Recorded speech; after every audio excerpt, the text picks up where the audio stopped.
Indo-British Advanced Pain Clinic, Noppimayam Surgery Duram. For appointments 9155 15563.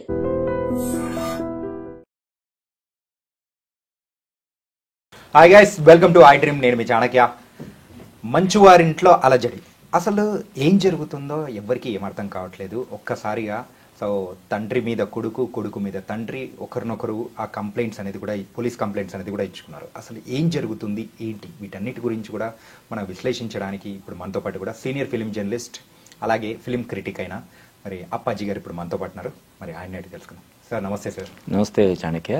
Sir, అసలు ఈ అలజడి గల కారణం ఏంటి? ఎందుకు ఇలాంటి అలజడి మెయిన్గా ఇప్పుడు ప్రెసెంట్ సర్క్యులేట్ అవుతుంది? ఏంటి అసలు దీని వెనకాల రీజన్స్ ఏంటి? అంటే ఇప్పుడు నువ్వు ఇందాక ఒకరి మీద ఒకరు పరస్పరం ఫిర్యాదులు చేసుకున్నారని చెప్పి అన్నావు. అది రాతపూర్వకంగా అయితే ఫిర్యాదులు చేసుకున్న ఇది లేదు. అంటే వాళ్ళు ఫోన్ చేసి అన్న కంప్లైంట్ ఇచ్చుకున్నారేమో తప్ప రాతపూర్వకంగా లేవు. అది మోహన్ బాబు నుంచి అధికారికంగా ఖండన కూడా వచ్చింది. మా కుటుంబంలో అటువంటి ఇదేం లేవు, దయచేసి ఇటువంటి వార్తలను ప్రసారం చేయకండి అని చెప్పి వాళ్ళ పిఆర్ఓ ఒక ప్రెస్ నోట్ కూడా పంపించడం జరిగింది. అవును సార్. కానీ దానికి విరుద్ధంగా అంటే మా ఇంట్లో అటువంటి గొడవలు ఏం జరగలేదు, దాడులు జరగలేదు అని వాళ్ళు ఖండిస్తే మంచు మనోజ్ ఒక హాస్పిటల్కి వెళ్ళడం, అక్కడ ట్రీట్మెంట్ చేసుకొని మళ్ళీ రావడం, ఇవన్నీ అది చాలా కెమెరాలు, చాలా ఛానల్స్ అవి వచ్చి దాన్ని కవర్ చేసేలాగా మరి ఎవరు దానికి సంబంధించిన సమాచారం అందించారో మనకు తెలియదు. కానీ అది విస్తృతంగా అన్ని ఛానల్స్లో రావడం వల్ల ఇప్పుడు పరస్పర విరుద్ధమైనటువంటి ఇవి చర్చనీయాంశం అవుతున్నాయి. జనరల్గా ఆస్తుల గొడవలు కానీ మరొకటి కానీ, అన్నదమ్ముల మధ్య గొడవలు అన్ని కుటుంబాల్లో, ప్రతి 2 కుటుంబాల్లో ఒక కుటుంబంలో నాకు తెలిసి జరుగుతుంటాయి. సర్వసాధారణమైనటువంటి విషయం, గరగరికి కహాని అని చెప్పి. అయితే ఇది జనరల్గానే సెలబ్రిటీస్ సంబంధించిన ఇది కాబట్టి దీనికి ఎక్కువ మనం వార్తల్లో విస్తృత ప్రచారం కల్పించడం అనేది జరుగుతుంది.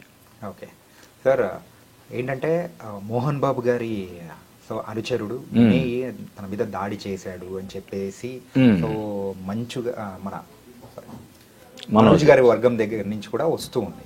సో ఇందులో ఎంతవరకు అంటే రాతపూర్వకంగా లేదు కదా. ఇప్పుడు మనోజ్ కూడా హాస్పిటల్కి వచ్చాడు, లోపలికి వెళ్ళాడు, ఆ విజువల్స్ ఉన్నాయి, లోపలికి వెళ్ళిన విజువల్స్ ఉన్నాయి, లోపల ట్రీట్మెంట్ తీసుకొని మళ్ళీ బయటకు వచ్చేసిన విజువల్స్ ఉన్నాయి తప్ప అతను ఎవరితోటి మాట్లాడలేదు. తన మీద దాడి జరిగిందని కానీ లేకపోతే మరొకటి కానీ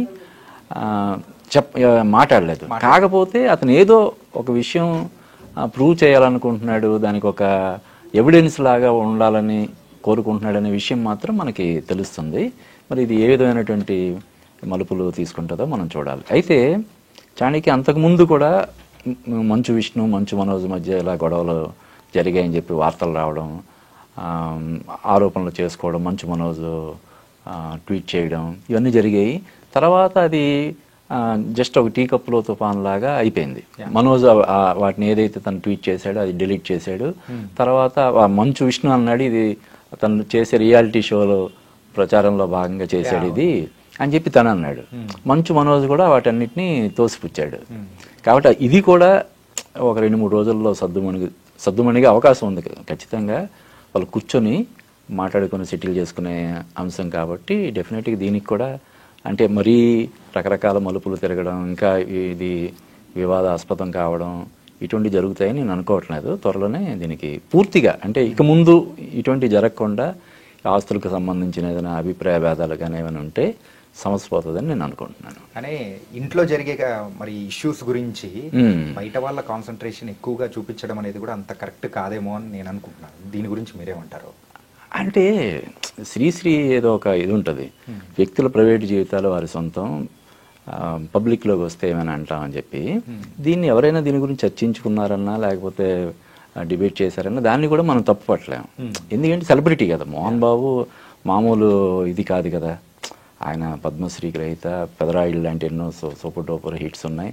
రాజ్యసభ సభ్యుడిగా కూడా ఆయన చేశాడు. తెలుగుదేశం పార్టీలో ఒకప్పుడు క్రియాశీలకంగా ఉన్నాడు. తర్వాత వైసీపీ తరపున కూడా కొంత ప్రచారం చేశాడు. తర్వాత ఇంక రాజకీయాల నుంచి ఇంక నేను తప్పుకుంటున్నానని చెప్పడం జరిగింది.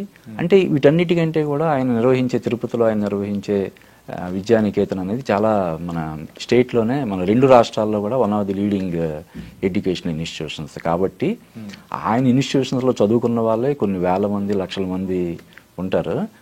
అందువల్ల చర్చనీయాంశం అవడం అన్నది పెద్ద ఇదేం కాదు, ఇష్యూ కాదు. దాన్ని వీళ్ళు ఎలాగా ఇది చేసుకుంటారన్నది మనం చూడాలి. అండ్ మంచు విష్ణు గారు లేని సమయంలో ఇలా జరగడం అనేది అయింది.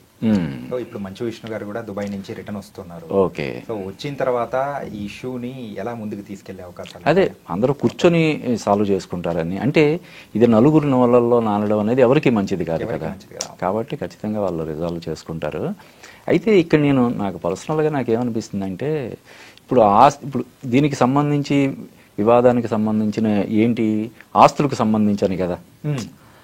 సరే, ఈ ఆస్తులకు సంబంధించిన పంపకాలు విషయంలో అన్నదమ్ములు ఇద్దరు కొంచెం గొడవ పడ్డారు, తోసుకున్నారు అంటే ఒక అర్థం ఉంది. కానీ తండ్రితో దీని గురించి ఎలా గొడవ పడతాడు మనోజు? అంటే మనకున్న సమాచారం ప్రకారం మోహన్ బాబు గారు ఆయన స్వతంత్రంగా ఎదిగిన వ్యక్తి.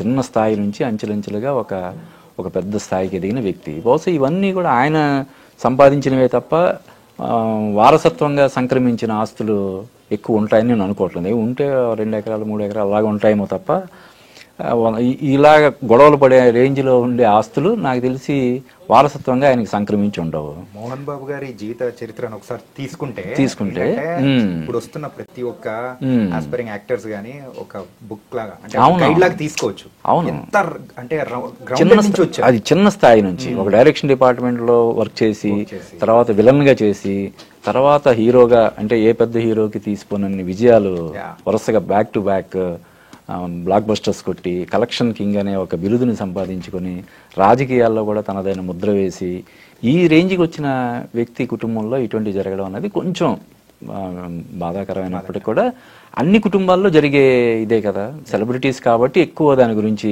హైలైట్ అవుతుంటారు. కాబట్టి ఇది నాకు తెలిసి ఒక 2-3 రోజుల్లో దీనికి ఫుల్ స్టాప్ పెట్టే అవకాశం ఉందని చెప్పి నేను అనుకుంటున్నాను. So nice sir. So thank you so much. Okay. మెయిన్గా ప్రజల మనస్సులో జరుగుతూ ఉన్న అంటే ఈ ఇష్యూ గురించి మాట్లాడుకుంటున్న దాని గురించి మన ద్వారా కొంచెం విశ్లేషణ అనేది కూడా ఇచ్చామని కూడా మనకు అర్థమవుతుంది. Okay. Thank you Dheeraj Appaji గారు. Thank you Chanakya. Thank you.